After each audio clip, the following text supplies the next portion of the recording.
ठीक है बच्चों, अब आ जाओ difference of two complex number. Difference of two complex number में क्या है कि ऐसे तुम देखो,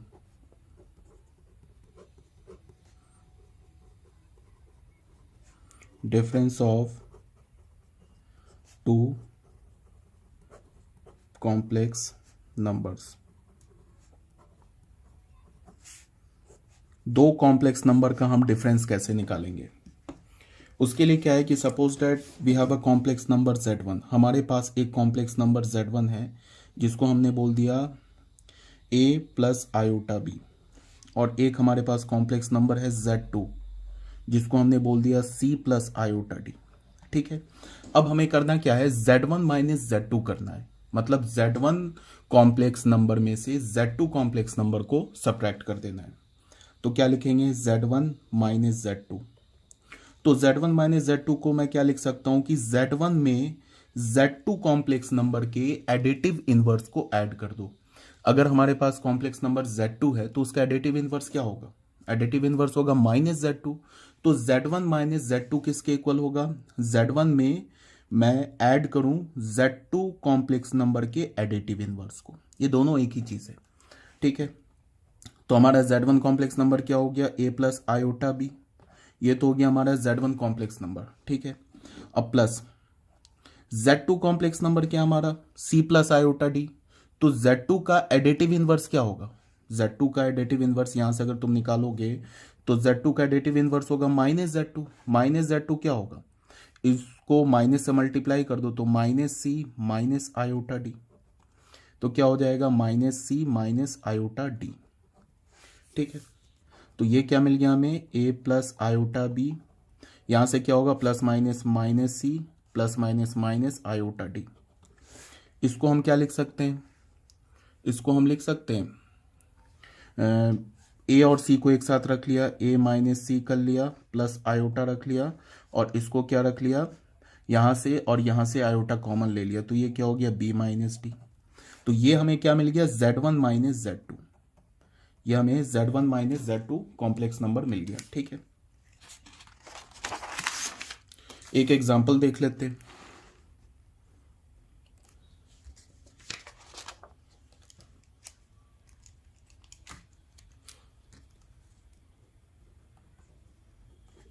फॉर एग्जांपल मान लो कि हमारे पास एक z1 कॉम्प्लेक्स नंबर दे रखा है 2 माइनस 3 आयोटा, एंड एक z2 कॉम्प्लेक्स नंबर दे रखा है माइनस 3 प्लस 4 आयोटा।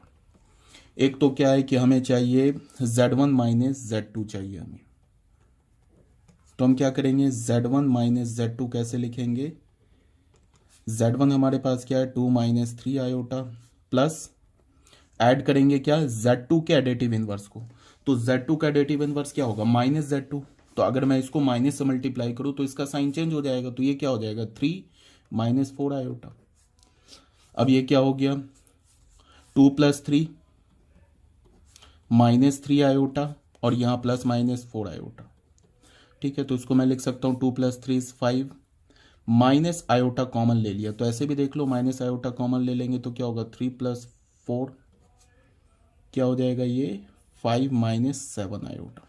ठीक है, या तो फिर तुम डायरेक्ट कोई एडिटिव इनवर्स वाला छोड़ दो, डायरेक्ट ही तुम सब्ट्रैक्ट कर लो, z1 माइनस z2 क्या होगा, ऐसे कर लो 2 माइनस 3 आयोटा माइनस, इसमें है ना माइनस 3 प्लस 4 आयोटा, इसको तुम डायरेक्ट लिख लो, ये हो गया 2 माइनस 3 आयोटा, ये माइनस माइनस प्लस हो गया, ये क्या हो गया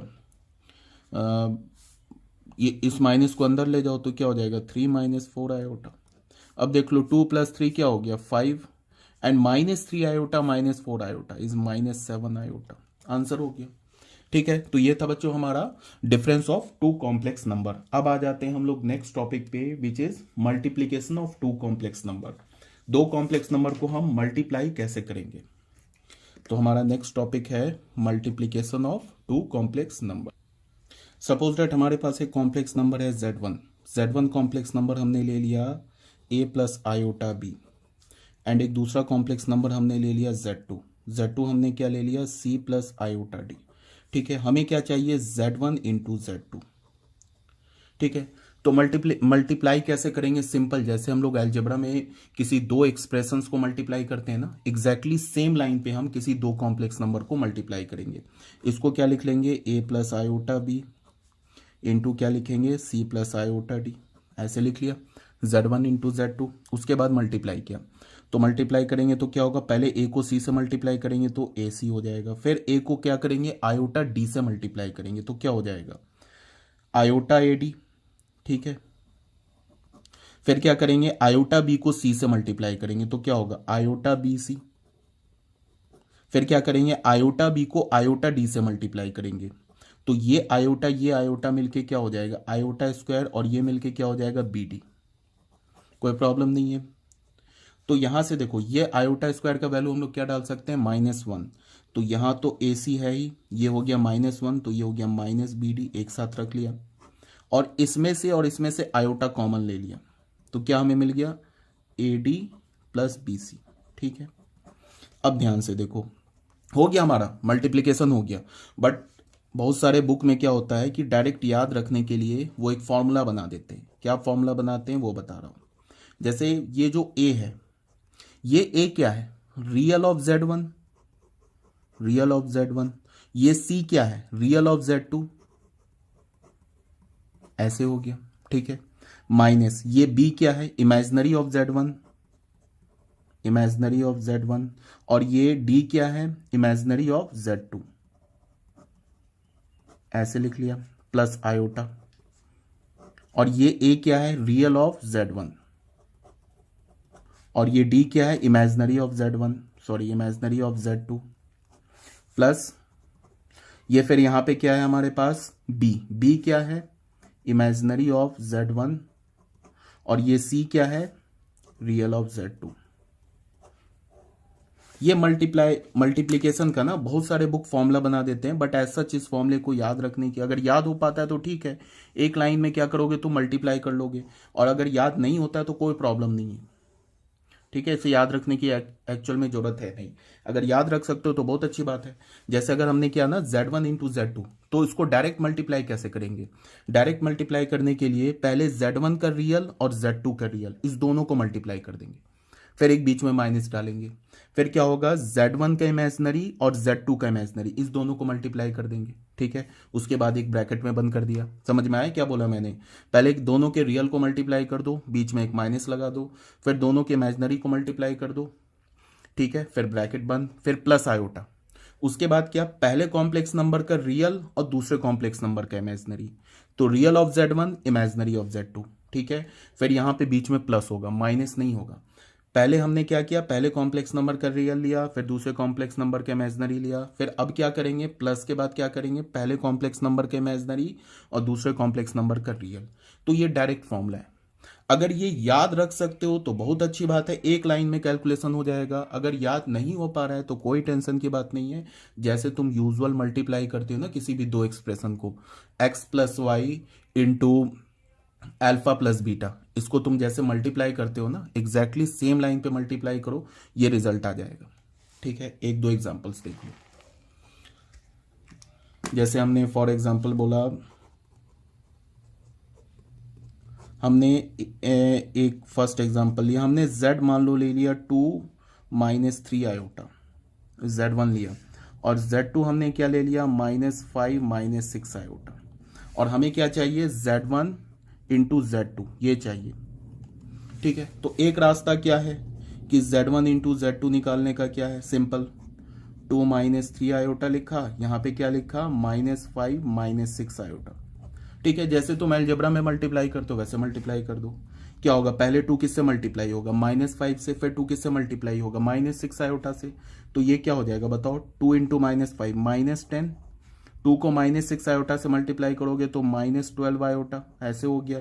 फिर -3 आयोटा को -5 से मल्टीप्लाई करोगे तो ये माइनस मिलके प्लस हो गया, और ये क्या होगा? 15 आयोटा।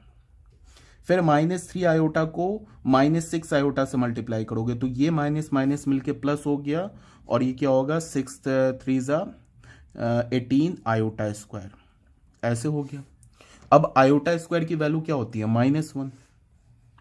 तो ये क्या हो जाएगा? देख लो, एक तो -10 यहां आ गया, इसकी जगह अगर आयोटा स्क्वायर की जगह तुम -1 डालोगे तो क्या हो जाएगा -18, तो वो ऐसे लिख लिया, ये तो रियल पार्ट बन गया।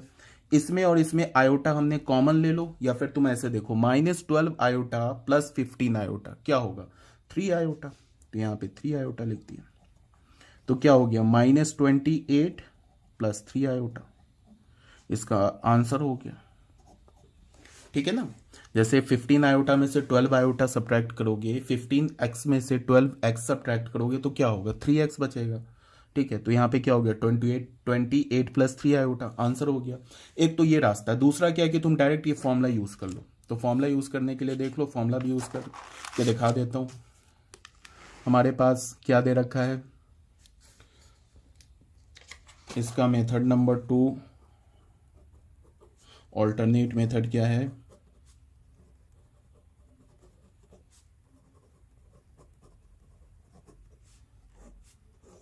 Z1 कॉम्प्लेक्स नंबर क्या दे रखा है बच्चे इसमें 2 - 3 iota, and Z2 complex number क्या दे रखा है -5 - 6 आयोटा। ठीक है, अब हमें चाहिए Z1 इंटू Z2, मतलब क्या है 2 - 3 आयोटा इंटू -5 - 6 आयोटा चाहिए। तो हम लोग क्या करेंगे, पहले दोनों के रियल को मल्टीप्लाई करो। देखो इस Z1 कॉम्प्लेक्स नंबर का रियल पार्ट क्या है 2, इमेजिनरी पार्ट क्या है 3। बहुत बच्चे बोलेंगे इमेजिनरी 3 है, बट इमेजिनरी 3 नहीं है, इमेजिनरी क्या है -3 है। ठीक है, Z2 कॉम्प्लेक्स नंबर का रियल पार्ट क्या है -5, इमेजिनरी पार्ट क्या है -6 नहीं है इमेजिनरी पार्ट, -6 है इमेजिनरी पार्ट। तो दोनों के रियल को मल्टीप्लाई करते हैं, तो इसका 2 है रियल, इसका क्या है रियल -5, तो 2 इंटू -5 क्या हो गया -10। ठीक है, बीच में क्या बोला मैंने माइनस लगाएंगे। ठीक है, उसके बाद दोनों के इमेजिनरी को मल्टीप्लाई करते हैं। तो पहले Z1 का इमेजिनरी क्या है -3, Z2 का इमेजिनरी क्या है -6, तो -3 इंटू -6 क्या हो जाएगा +18, तो यहाँ पे +18 लिख दिया। ठीक है, प्लस आयोटा लिख दिया, फिर ब्रैकेट बंद किया। अब पहले का रियल और दूसरे का इमेजिनरी, पहले का रियल क्या है 2 और दूसरे कॉम्प्लेक्स नंबर का इमेजिनरी क्या -6, तो 2 इंटू -6 क्या होगा -12, ऐसे लिख लिया। ठीक है, फिर ये बीच में प्लस लगाएंगे। अब पहले का इमेजिनरी क्या है -3 और दूसरे का रियल क्या है -5, तो -3 - 5 क्या हो जाएगा -3 - 5 प्लस 15, तो यहाँ 15 लिख दिया। देख लो -10 - 18 क्या हो गया -28, और 15 - 12 3, तो 3 आयोटा, एक लाइन में आंसर आ गया। ठीक है, तो ये था बच्चों हमारा मल्टीप्लीकेशन ऑफ 2 कॉम्प्लेक्स नंबर। ऐसे करके ना हम 2 कॉम्प्लेक्स नंबर को मल्टीप्लाई करेंगे। इसके बाद आते हैं हम लोग properties of multiplication of 2 complex number. 2 complex number को जो हम मल्टीप्लाई करेंगे उसकी क्या प्रॉपर्टी होगी बच्चों। Properties of multiplication of 2 complex number, इसमें जो फर्स्ट प्रॉपर्टी है वो है क्लोजर लॉ। ये लिखा है CLOSURE, closure law. Closure law में क्या है कि क्लोजर लॉ में ये बोल रहा है कि अगर तुम किसी भी 2 कॉम्प्लेक्स नंबर को मल्टीप्लाई करोगे तो उनका जो प्रोडक्ट होगा ना वो भी कॉम्प्लेक्स नंबर होगा। मतलब complex number is closed under multiplication. ऐसा नहीं होगा कि अगर तुमने किसी 2 कॉम्प्लेक्स नंबर को मल्टीप्लाई किया तो उसका जो प्रोडक्ट होगा वो कोई और नंबर हो जाएगा, वो भी कॉम्प्लेक्स नंबर होगा। ऑब्वियस सी बात है, बिल्कुल। क्यों? बिकॉज तुम ऐसे देखो, हमें पता है कि अभी तक हमारे पास सबसे बड़ा सेट क्या मिला है, सबसे बड़ा जो सेट मिला है अभी तक हमें कॉम्प्लेक्स नंबर मिला है। हम लोग जानते हैं ना every real number is a complex number. जितने भी रियल नंबर होते हैं वो सारे कॉम्प्लेक्स नंबर होते हैं, but every complex number is not a real number. कोई भी तुम रियल नंबर बोलो, चाहे पॉजिटिव निगेटिव रैशनल इरेशनल बोलो। मान लो जैसे हमने पाई बोल दिया, pi is a real number as well as complex number. कैसे? पाई में तुम क्या करो, पाई प्लस 0 इंटू आयोटा, बन गया ए प्लस आयोटा बी के फॉर्मेट में, तो कॉम्प्लेक्स नंबर भी हो गया। बट सारे कॉम्प्लेक्स नंबर रियल नंबर नहीं होते। जैसे अगर मैंने बोला ना 2 + 3 आयोटा, तो 2 + 3 iota is only complex number, not a real number. ये रियल नंबर नहीं है। तो यहाँ पे क्या है कि अगर हमारे पास Z1 एक कॉम्प्लेक्स नंबर दे रखा है, ये हमारा एक कॉम्प्लेक्स नंबर है। मान लो कि कोई भी ये कॉम्प्लेक्स नंबर एंड एक कॉम्प्लेक्स नंबर Z2 दे रखा है, ये भी हमारा एक कॉम्प्लेक्स नंबर है। तो Z1 इंटू Z2 जो होगा ये भी हमारा एक कॉम्प्लेक्स नंबर ही होगा।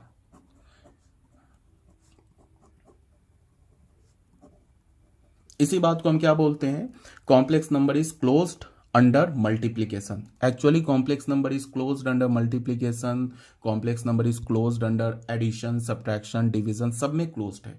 किसी भी दो कॉम्प्लेक्स नंबर को ऐड करो, सब्ट्रैक्ट करो, मल्टीप्लाई करो या डिवाइड करो, जो रिजल्टेंट आएगा नंबर, वो नंबर भी हमारा क्या होगा, कॉम्प्लेक्स नंबर ही होगा। तो ये था हमारा फर्स्ट प्रॉपर्टी। सेकेंड प्रॉपर्टी में क्या है, कॉम्यूटेटिव लॉ।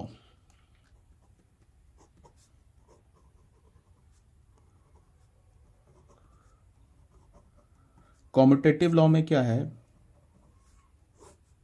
ये तो ऑलरेडी जानते होगे तुम लोग।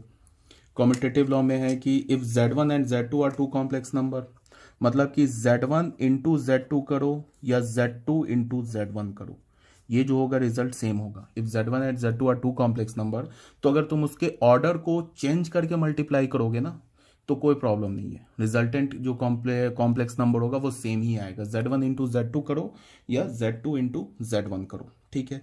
चलो मैं करके एक बार दिखा देता हूँ। मान लो कि z1 हमने कॉम्प्लेक्स नंबर ले लिया 2 + 3 आयोटा, एंड z2 एक कॉम्प्लेक्स नंबर हमने ले लिया 1 - 5 आयोटा। तो z1 इंटू z2 करते हैं, तो z1 इंटू z2 क्या होगा, 2 + 3 आयोटा इंटू 1 - 5 आयोटा। तो मल्टीप्लाई कैसे करेंगे, दोनों के रियल को मल्टीप्लाई किया तो 2 इंटू 1 2, माइनस दोनों के इमेजनरी को मल्टीप्लाई किया तो पहले का इमेजनरी किया 3, दूसरे का इमेजनरी किया -5, तो क्या हो गया -15। इमेजनरी को मल्टीप्लाई किया तो क्या हो गया -15, एक माइनस यहाँ पे है तो +15 हो जाएगा, ठीक है, प्लस आयोटा। अब पहले का रियल दूसरे का इमेजनरी, तो पहले का रियल 2 है, दूसरे का इमेजनरी किया -5, तो 2 इंटू -5 -10, बीच में प्लस आता है। पहले का इमेजनरी दूसरे का रियल, तो 3 इंटू 1 इज 3, तो क्या हो गया 17 - 7 आयोटा, ये हो गया। अब अगर तुमने किया z2 इंटू z1 किया, तो z2 हमारा क्या है 1 - 5 आयोटा, और z1 क्या है 2 + 3 आयोटा। तो देख लो, पहले के दोनों के रियल को मल्टीप्लाई करो, 1 इंटू 2 इज 2, दोनों के इमेजनरी को, एक बीच में माइनस, दोनों के इमेजनरी को मल्टीप्लाई करो, पहले का इमेजनरी क्या -5, दूसरे का इमेजनरी क्या है 3, तो -15, तो ये क्या हो जाएगा +15 प्लस आयोटा। पहले का रियल 1, दूसरे का इमेजनरी क्या 3, तो 1 इंटू 3 इज 3, बीच में प्लस। उसके बाद पहले का इमेजनरी -5, दूसरे का रियल क्या हमारा 2, तो -5 इंटू 2 -10, तो प्लस ऑफ -10, तो क्या हो गया 2 + 15 क्या हो गया 17, एंड 3 - 10 इज -7, तो -7 आयोटा। तो यहाँ से हमें मिल गया ना z1 into z2 is equals to z2 into z1। ये तो मैंने एक पर्टिकुलर केस ले लिया, पर्टिकुलर केस का मतलब 2 + 3 आयोटा ले लिया, 1 - 5 आयोटा ले लिया, उसके बाद मैंने प्रूफ कर दिया। तुम चाहो तो z1 को ले लो a + iota b, and z2 को ले लो c + आयोटा d, और फिर भी कैलकुलेट करके देखो, z1 इंटू z2 करो और z2 इंटू z1 करो, रिजल्ट सेम आएगा, ठीक है। तो ये हो गया हमारा कॉम्यूटेटिव लॉ। उसके बाद आते हैं बच्चों एसोसिएटिव लॉ। थर्ड जो है हमारा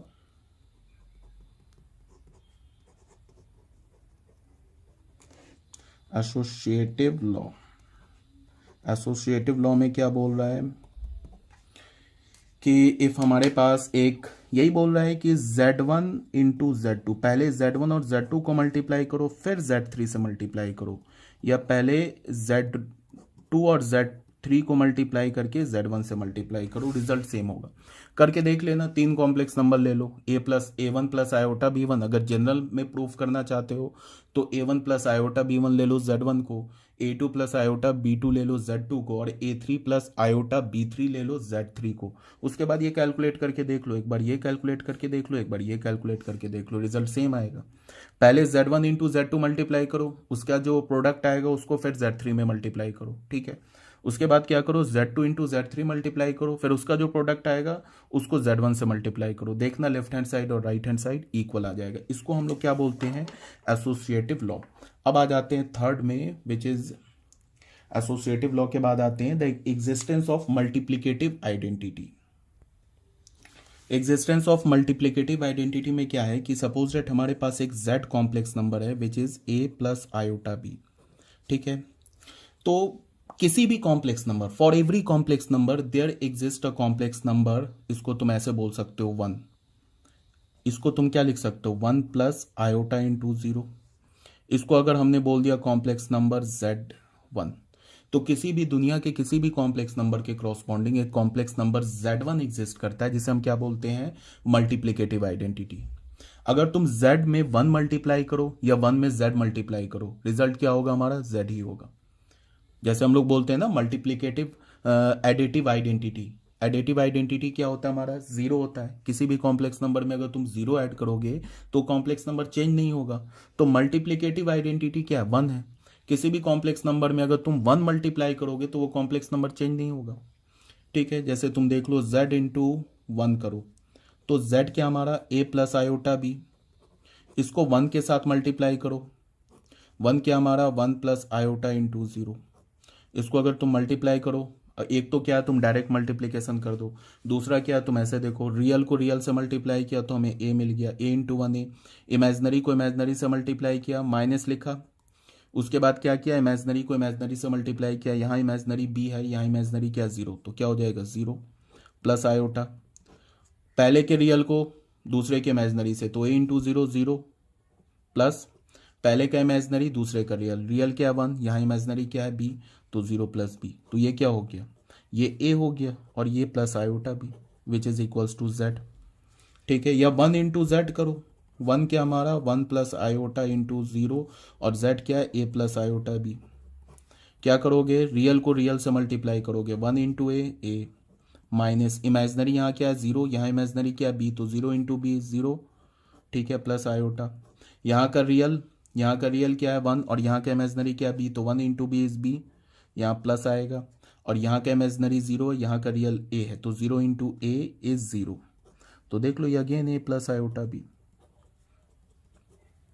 तो हमें क्या मिल गया, z into 1 is equals to 1 into Z is equals to z। ये तो ऑब्वियस ही बात है ना, किसी भी कॉम्प्लेक्स नंबर को अगर 1 से मल्टीप्लाई करोगे तो क्या हो जाएगा, वो z हो जाएगा। तो 1 को हम क्या बोलते हैं, 1 को बोलते हैं multiplicative identity of complex number for every complex number. 1 is the multiplicative identity for every complex number. ये हो गया हमारा फोर्थ। उसके बाद आते हैं फिफ्थ में। फिफ्थ में क्या बोल रहा है, existence of multiplicative inverse. Multiplicative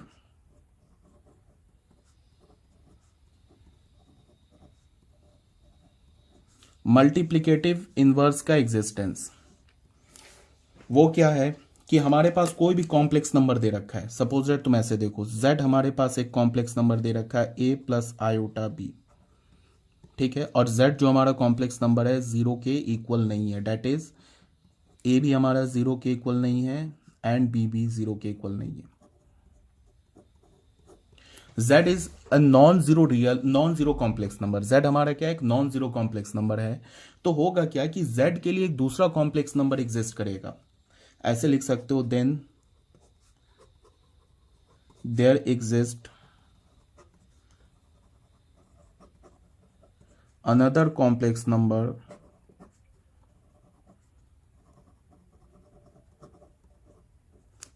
z1। ठीक है, क्या मैंने बोला कि z जो हमारा एक नॉन जीरो कॉम्प्लेक्स नंबर है, जीरो नहीं है। ठीक है, बिकॉज मल्टीप्लिकेटिव इनवर्स क्या एक्चुअल होता है, z का हम क्या लेंगे, रेसिप्रोकल लेंगे। तो z का रेसिप्रोकल क्या हो जाएगा, 1 अपॉन z। तो अगर z हमारा जीरो होगा तो 1 अपॉन z क्या होगा, 1 अपॉन जीरो। तो 1 upon zero is not defined. तो हमने क्या बोला है, z is a non zero complex number. ठीक है, z हमारा क्या एक नॉन जीरो कॉम्प्लेक्स नंबर है। तो then there exist another complex number z1। एक दूसरा कॉम्प्लेक्स नंबर z1 एग्जिस्ट करेगा, जिस z1 को तुम क्या लिखोगे, 1 अपॉन z।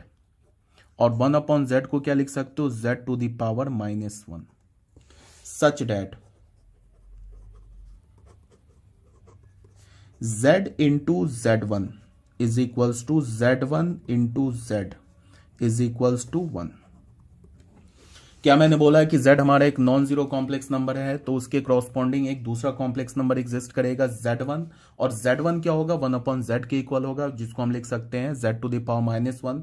और z1 और z को अगर तुमने मल्टीप्लाई किया तो फिर हमें क्या मिल जाएगा, 1। और 1 क्या हमारा मल्टीप्लिकेटिव आइडेंटिटी। ठीक है, जैसे हम लोग एडिशन में बोलते थे ना, एडिटिव इनवर्स। किसी भी कॉम्प्लेक्स नंबर z का एडिटिव इनवर्स क्या होता था, -z। और z और -z को जब हम ऐड करते थे तो हमें क्या मिलता था, एडिटिव आइडेंटिटी मिलता था। सेम लाइन पे क्या है कि हमारे पास एक z कॉम्प्लेक्स नंबर है जो कि जीरो नहीं है, तो उसका जो मल्टीप्लिकेटिव इनवर्स होगा क्या होगा, 1/z होगा। और z और 1/z को जब हम मल्टीप्लाई करेंगे तो हमें क्या मिल जाएगा, मल्टीप्लिकेटिव आइडेंटिटी मिल जाएगा। ठीक है, तो इसको तुम देख लो। यहाँ पे अब हमने क्या निकालना है, z1 निकालना है। तो z1 क्या हमारा 1/z है, तो इसको हम कैसे निकालेंगे, 1/z के हमारे पास a प्लस आयोटा बी। मैंने क्या बोला है कि डिनोमिनेटर में कभी भी कॉम्प्लेक्स नंबर को नहीं छोड़ते हैं, उसको रैशनलाइज कर लेते हैं।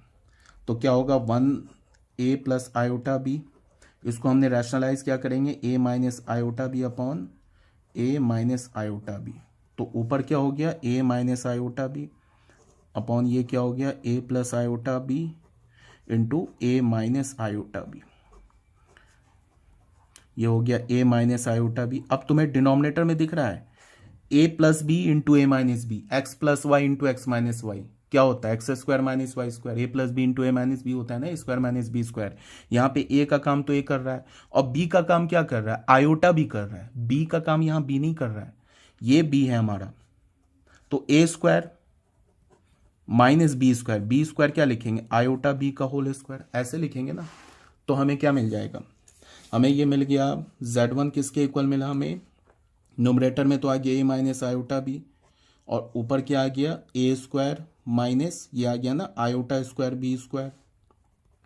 ये हो गया ए minus iota B upon A square. Iota square क्या होता है, -1, तो ये क्या हो जाएगा, ये -1 इसको प्लस कर देगा, प्लस बी स्क्वायर, ऐसे हो गया। अब मैं इसको लिख सकता हूँ ए अपॉन अलग अलग कर लिया, A square plus B square कर लिया, plus iota into minus B कर लिया अपॉन क्या कर लिया, A square plus B square. तो अब तुम ऐसे देखो, हमें z1 क्या मिला, जो हमें z1 कॉम्प्लेक्स नंबर क्या मिला,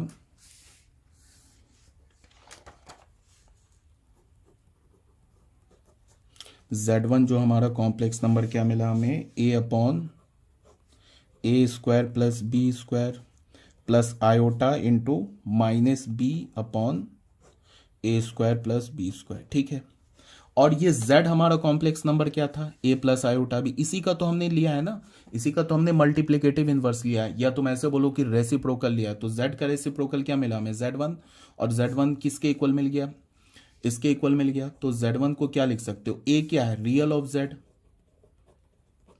z upon A square plus B square, तो इसको तुम क्या लिख सकते हो, रियल ऑफ z का whole square plus imaginary of z का होल स्क्वायर, ऐसे लिख सकते हो, plus iota into minus of imaginary of z upon real of z whole square plus imaginary of z का होल स्क्वायर, ऐसे लिख सकते हो।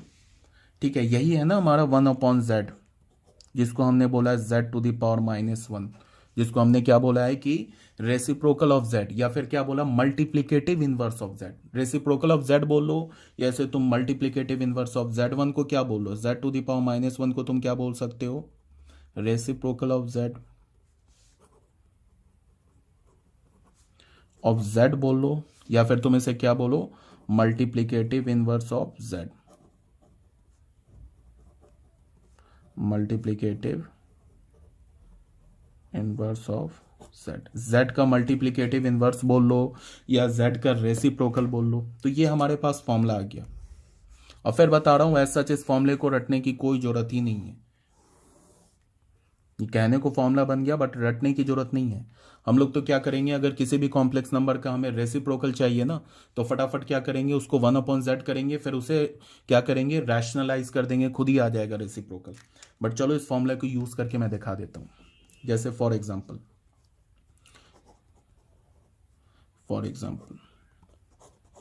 हमारे पास एक z1 कॉम्प्लेक्स नंबर दे रखा है 2 - 3 आयोटा, देन ऐसे बोल सकता है क्वेश्चन में, then find the multiplicative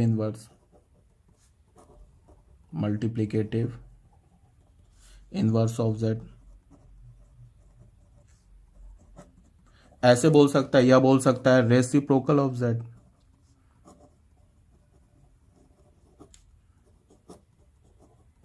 z का रेसिप्रोकल निकाल लो या z का मल्टीप्लिकेटिव इनवर्स निकालो, एक ही बात है। ठीक है, तो इसके लिए तुम क्या करोगे, सॉल्यूशन। एक तो तुम z1 हमारे पास क्या दे रखा है 2 - 3 आयोटा, देन डायरेक्ट निकालना चाहते हो तो z1 पे पावर -1 या फिर ऐसे लिख लो 1/z1, एक ही बात है। ये डायरेक्ट निकालना चाहते हो तुम क्या करोगे, पहले जो रियल है ना, देखो रियल ऑफ z यहाँ पे दिख रहा है तुम्हें, फॉर्मूले में दिख रहा है ना रियल ऑफ z, तो पहले क्या करो इसका रियल z लिख दो, अगर एक ही लाइन में निकालना चाहते हो। अपॉन में क्या करो, इसके रियल और इस कॉम्प्लेक्स नंबर के रियल और इमेजिनरी के स्क्वायर को ऐड कर दो, तो इसका रियल स्क्वायर तो 2 स्क्वायर है, 2 है, इसका स्क्वायर ले लिया। इसका इमेजिनरी क्या है -3, प्लस ऑफ -3 का स्क्वायर ले लिया, प्लस आयोटा लिख दिया। उसके बाद क्या करेंगे, जो इस कॉम्प्लेक्स नंबर का जो इमेजिनरी पार्ट है उसका साइन चेंज कर देंगे, तो इसका इमेजिनरी पार्ट क्या -3, साइन चेंज कर दिया तो क्या हो जाएगा -3 का क्या हो जाएगा, यहाँ पे है ना माइनस ऑफ इमेजिनरी z, तो इसका साइन चेंज कर देंगे तो आ जाएगा 3 अपॉन, फिर real of z square plus imaginary of z square, तो रियल z क्या है हमारे पास 2 स्क्वायर, इमेजिनरी z क्या है -3 स्क्वायर, तो ये क्या हो गया 2 अपॉन 9 + 4 क्या हो गया 13, प्लस ये क्या हो गया 3 आयोटा अपॉन 13, ये क्या हो गया हमारा z टू द पावर -1 या z1 टू द पावर -1 या 1/z1, ये मिल गया हमें। अब देखो ये हमारा z1 है और ये उसका मल्टीप्लिकेटिव इनवर्स है, या बोलो कि 1/z1 है, तो इन दोनों को अगर मल्टीप्लाई मैं करूं z1 को और 1/z1 को मल्टीप्लाई करूं तो 1 हमें आ जाना चाहिए, तो देख लेते हैं मल्टीप्लाई करके, z1 × 1/z1, इसको मल्टीप्लाई करके देख लेते हैं। z1 क्या हमारे पास 2 - 3 आयोटा, 1/z1 क्या है 2/13 प्लस 3 आयोटा बाई 13।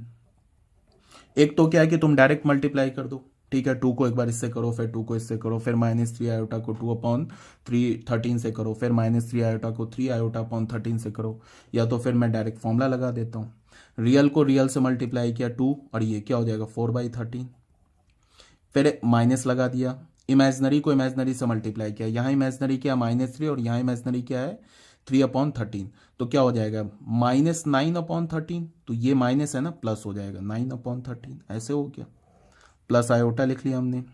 अब यहाँ से रियल यहाँ से इमेजनरी, तो क्या होगा, यहाँ का रियल 2 है, यहाँ का इमेजनरी क्या है 3/13, तो क्या हो जाएगा 6/13, ऐसे हो गया, फिर बीच में प्लस, फिर यहाँ का इमेजनरी यहाँ का रियल, यहाँ का इमेजनरी क्या -3 और यहाँ का रियल क्या है 2/13, तो क्या हो जाएगा -6/13, तो ये क्या हो जाएगा -6/13। ठीक है, अब देख लो 9 + 4 क्या होगा 13/13 प्लस आयोटा, और ये क्या होगा 6/13 - 6/13, तो 6/13 - 6/13 क्या हो गया 0, तो ये तो 0 हो गया, तो इंटू आयोटा 0 हो गया, तो 13/13 क्या हो गया 1 को लिख सकते हो 1 + 0 इंटू आयोटा, ऐसे आ गया। तो देख लो z1 × 1/z1 क्या हो गया 1 + 0 इंटू आयोटा। ठीक है, तो किसी भी कॉम्प्लेक्स नंबर का अगर तुम्हें इनवर्स निकालना है ना, तो उसके लिए क्या करो, एक लाइन में, उसके लिए तुम क्या करोगे एक ही लाइन में, जैसे मान लो कि z हमारे पास कॉम्प्लेक्स नंबर दे रखा है c + आयोटा d, तुम्हें बोले कि मल्टीप्लिकेटिव इनवर्स निकालने के लिए बोले, या फिर तुम्हें बोले कि ये रेसिप्रोकल ऑफ z बोले, एक ही बात है, तो then z to the power -1 या 1/z क्या होगा, डायरेक्ट क्या लिखोगे, इसका real upon real square plus imaginary square, ऐसे हो गया, प्लस आयोटा, इसके इमेजिनरी का साइन चेंज कर दो upon real square plus imaginary square, सीधे आ जाएगा ये। आई होप समझ में आ गया होगा। और अगर इतना नहीं करना चाहते हो, ये फॉर्मूला याद नहीं हो रहा है, तो भी मैंने बोला कोई टेंशन नहीं लेना है। अगर z तुम्हारे पास दे रखा है c + आयोटा d, तो 1/z डायरेक्ट तुम क्या लिखोगे 1/c + आयोटा d, ये क्या हो जाएगा, इसको रैशनलाइज कर दो c + आयोटा d, ये क्या करोगे c - iota d upon c - iota d, rationalise ऐसे ही करते हैं ना, बीच में अगर प्लस होगा तो माइनस से मल्टीप्लाई और डिवाइड करते हैं, जैसे c + आयोटा d है तो c - आयोटा d से मल्टीप्लाई और डिवाइड करेंगे, और अगर यहाँ पे माइनस होगा तो क्या करेंगे c + आयोटा d से मल्टीप्लाई और डिवाइड करेंगे। तो यहाँ प्लस था तो हमने क्या किया c - आयोटा d से मल्टीप्लाई और डिवाइड किया, तो हमें न्यूमरेटर में क्या मिल गया c - आयोटा d, और देख लो डिनोमिनेटर में क्या मिला c + iota d into c - iota d, a + b a - b, तो a² - b², तो ये क्या हो गया c माइनस आयोटा डी, ए स्क्वायर क्या हो गया c स्क्वायर, ये आयोटा स्क्वायर क्या हो गया हमारा, आयोटा स्क्वायर यहाँ पे होगा -1, ये मिलके +1 हो जाएगा डी स्क्वायर। तो यहाँ से हमें क्या हो गया c अलग अलग कर लिया, c square plus D square plus iota into इसको हमने लिख लिया -d अपॉन सी स्क्वायर प्लस डी स्क्वायर। ठीक है, डायरेक्ट ऐसे आ जाएगा। ठीक है, आई होप समझ में आ रहा होगा क्या बोल रहा हूँ। अब ये हो गया हमारे पास जो हमारा पार्ट हो गया, फिफ्थ हो गया सिक्स्थ पार्ट। सिक्स्थ पार्ट में क्या है, distributive law. Distributive law, distributive law, ये भी लॉ तुम जानते होगे, जैसे हम लिखते हैं ना। डिस्ट्रीब्यूटिव लॉ क्या है वो बता दे रहा हूं। सबसे पहले डिस्ट्रीब्यूटिव लॉ में क्या है कि मान लो कि हमारे पास Z1 कॉम्प्लेक्स नंबर दे रखा है ऐसे Z2 प्लस Z3। तो हमने बचपन में पढ़ा है ना कि multiplication is distributive over addition. Multiplication क्या होता है, एडिशन पे डिस्ट्रीब्यूट हो जाता है। ये है ना, बीच में कुछ नहीं है तो बीच में मल्टीप्लाई है, तो इसको हम क्या लिखेंगे, ऐसे लिखेंगे ना, Z1 इंटू Z2 फिर plus Z1 into Z3। Multiply क्या हुआ, एडिशन पे डिस्ट्रीब्यूटिव हो गया। या फिर तुम इसको ऐसे भी लिख सकते हो कि Z1 प्लस Z2 ऐसे हो इंटू Z3 ऐसे हो। तो इसको तुम क्या लिख सकते हो, Z1 इंटू Z3, Z1 को Z3 से मल्टीप्लाई किया, बीच में प्लस Z2 इंटू Z3। और फिर हमें क्या पता है कि जो कॉम्प्लेक्स नंबर का जो मल्टीप्लीकेशन है वो कॉम्यूटेटिव भी होता है। तो चाहो तो तुम इसके ऑर्डर को भी चेंज कर दो तो कोई प्रॉब्लम नहीं है। इसको तुम Z2 इंटू Z1 कर दो प्लस तुम Z3 इंटू Z1 कर दो, कोई प्रॉब्लम नहीं। यहाँ भी ऑर्डर चेंज कर दो, Z3 इंटू Z1 कर दो प्लस Z3 इंटू Z2 कर दो, कोई प्रॉब्लम नहीं। तो बच्चों ये हो गया हमारा क्या, डिस्ट्रीब्यूटिव लॉ। ठीक है,